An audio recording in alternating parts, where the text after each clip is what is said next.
A wonderful, beautiful Friday morning, and welcome once again to the program Governance Policies and You, and our expert, attorney at law, Shena Stubbs Gibson, who is so faithful in delivering the information, is here and ready. Good morning, Shena. Good morning, Nadine. Good morning, listeners. It's just always a pleasure to be on the program. Thank you so much. Yes. All right. So this morning, I know we always get questions after the program, and I Yes, know we try to respond to some of them. yes. Do you have any that you need to respond to before? Okay, so we got quite a few queries, contacts from the program last week when we spoke about PAF and gave instructions on how persons qualify for SAME and how they could access it. Right. A lot of persons sometimes reach out. It appears as if persons think that I work with You work with it. NIS. That would mean you I work with work with everywhere. Accountant General.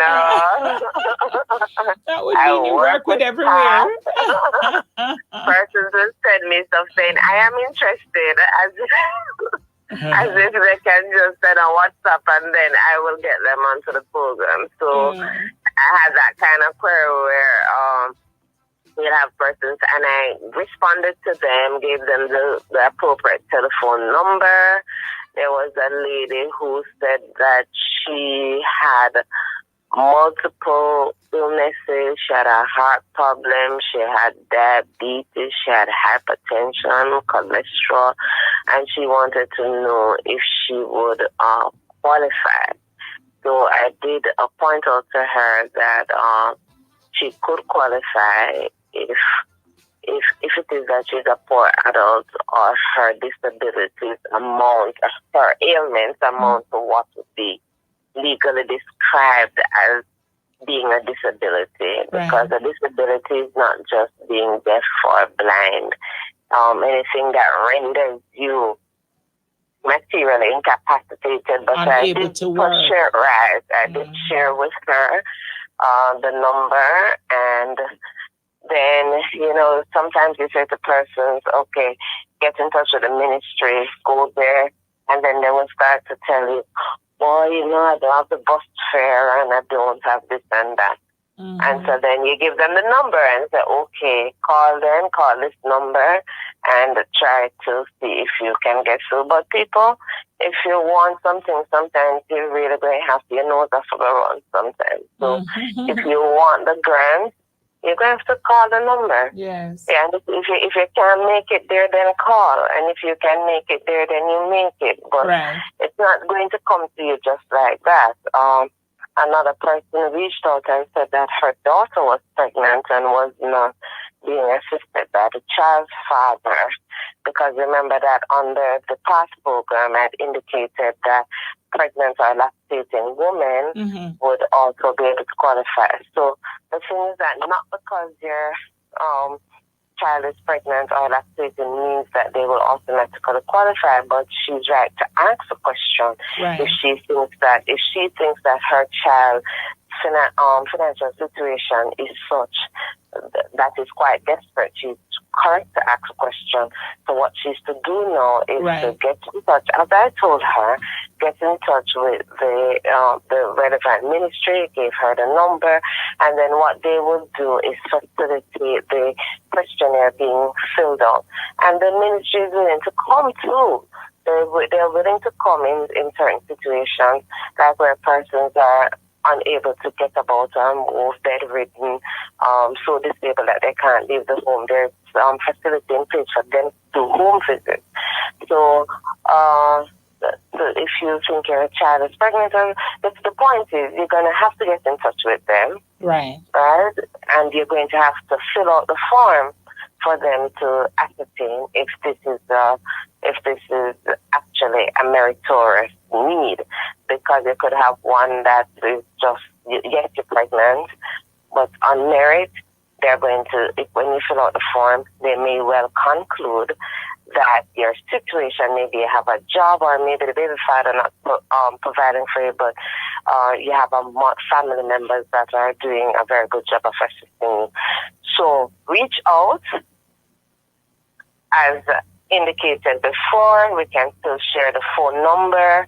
If anyone wants to send a WhatsApp about that, I'll send the number that you can try to get to them on, or go to the Ministry of Social Security, but this is a particular arrangement, and so there is actually a specific hotline number for that kind of thing. So that should be a little bit easier than getting to on the regular number. There's something else that I wanted to talk about today that I came across, and I thought that I would share with your listeners because I thought it was kind of pretty interesting.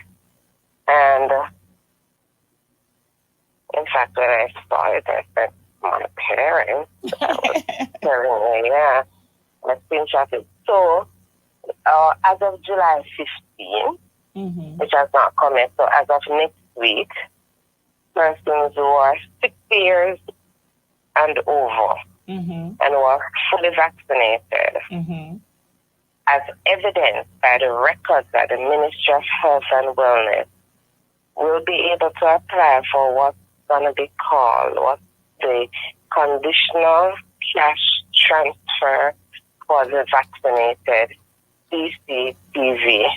Conditional Cash Transfer for the Vaccinated, CCTV. So think of it like closed circuit, CCTV, closed circuit camera TV. So it's CCTV, right? It starts July 15th.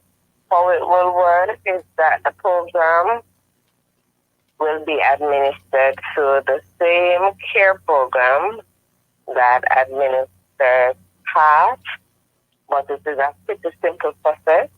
To apply, persons aged 60 and over should log on to www.wecare. Three W's.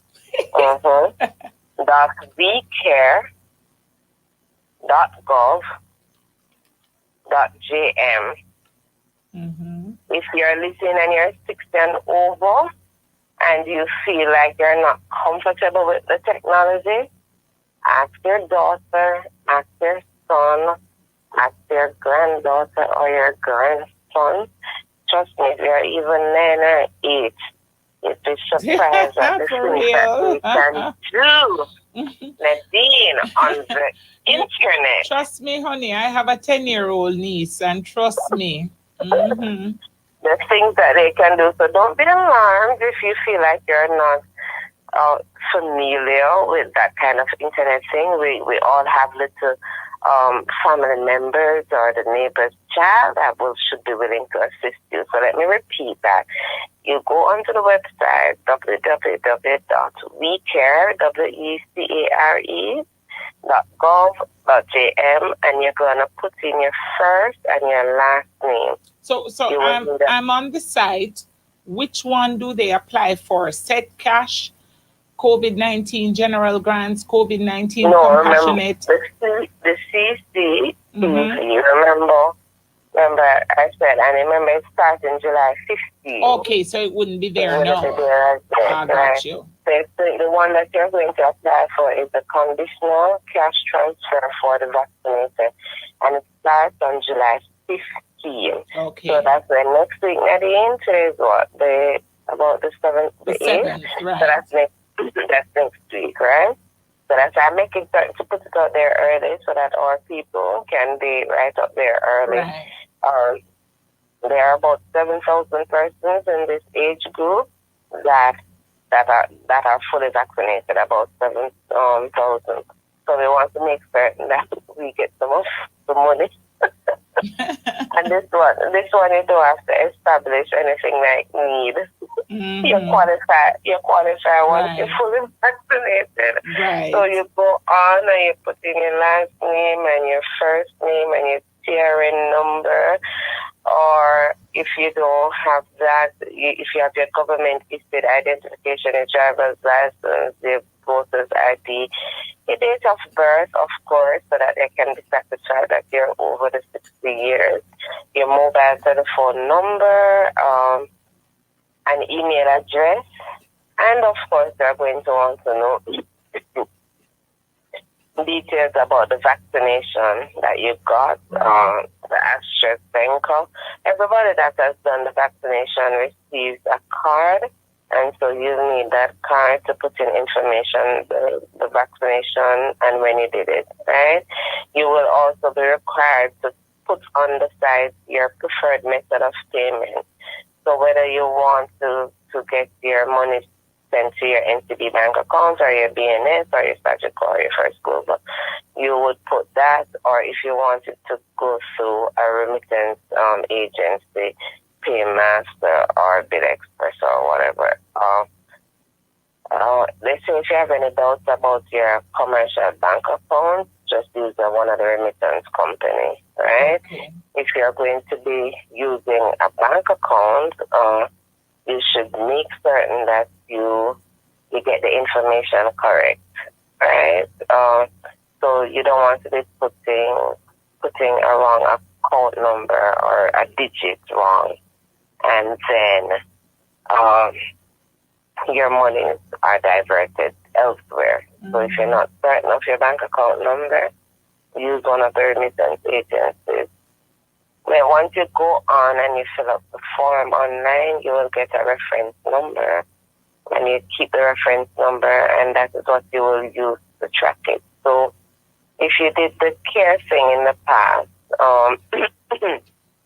the COVID care thing in the past, they give you a reference number so you can track it. Because if you don't get your monies within a particular period of time, I imagine that you will want to track it. So they'll give you a reference number, right? You don't, an important part of this whole setup, Nadine, is that you don't need to have any data on your plan. So you don't have to say, Lord, it's internet, I'm going to have my data, which is what you hear people say all the while. Right. You can access it because it's zero rated. So, so even if you don't have any data, you can still go on your phone and do Wonderful. it. Yeah, isn't that great? Yes. You can still go on your phone and do it, or you can go on your computer and do it. I think that's really good. Awesome. They will send you text messages or emails to advise you once the application has been approved. If you're unable to get to the remittance company, they will facilitate third-party collections. So if you're, for instance, as I said before, if you are disabled or unable to go, there are arrangements in place where you could send someone with a letter of authorization for to collect the money. It would have to be a signed letter stamped by a JP authorizing someone to collect on your behalf. And the person collecting would have to have a valid government ID. Right. So there is, and not just, it didn't say just for persons who are disabled, but I made that particular reference because that cohort wouldn't be able to go at all if they're like bedridden or, unable to get around. But then let us say for convenience, you are able to go, but you don't want to go because you are busy. This would be able to facilitate you as well. Right. So that's what I'm sharing this morning. There are quite a mouthful, but it's good news. Yeah. There are 7,052 persons. That's what Dr. Nigel Clark had shared in, that's what I'm seeing on the website and the information. 7,052 persons who are fully vaccinated in that age cohort. So I know, for instance, my parents, shout out to Garnet Stubbs and Iska Stubbs. I know, for instance, they are fully vaccinated, and I know other persons in that cohort who are fully vaccinated. Lord, if the government had gone the money, go far. Money and they're going to get vaccinated, and you never did know that no money there for to collect. And I collect to get the incentive, go online, fill up the information, and get a little something. That's right. I'm loving it. We're out of time. But this is good news, and I think persons will run with it. And of course, we'll have the information to share with you. Thank you so much, Shena Stubbs Gibson, attorney at law, for sharing with us this morning. This was great news. Happy news this morning for those who got their vaccine. Yes. 7,000 persons, and you don't have to show that you need it. Yes, indeed. Go for it. Go for it, indeed. All right, well, thank you so much. Have a good day, Nadine. You too, have my a dear. Good day, listeners. All right, blessings. Blessings, my love. All right, Shena Stubbs Gibson, our attorney at law, sharing with us this morning.